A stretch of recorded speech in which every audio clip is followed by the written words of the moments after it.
বাংলার বিধানসভা ভোট ঘোষণার আগেই মাস্টার স্ট্রোক নরেন্দ্র মোদীর।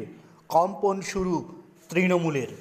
নরেন্দ্র মোদীর মাস্টার স্ট্রোকে ইতিমধ্যেই দেশ জুড়ে উৎসব শুরু হয়ে গেছে। নরেন্দ্র মোদীর এক পরিবার এক চাকরি যোজনা ঘোষণার পরেই উৎসব শুরু দেশ জুড়ে। এখন প্রতিটি পরিবার থেকে হবে একজন সরকারি কর্মচারী। ভারত সরকার দেশে বেকারত্ব কমানো এবং অর্থনৈতিকভাবে দুর্বল পরিবারগুলোকে এই সহায়তা প্রদান করবে।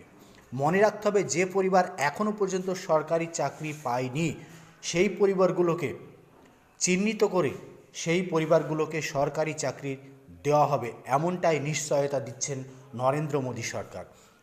সেই পরিবারগুলোর জন্য তৈরি করা হচ্ছে সুনির্দিষ্ট ফর্মুলা। এর মাধ্যমে শুধুমাত্র পরিবারগুলো আর্থিক সুরক্ষা পাবে তা নয়, দেশের অর্থনীতিকেও শক্তিশালী করবে তারা।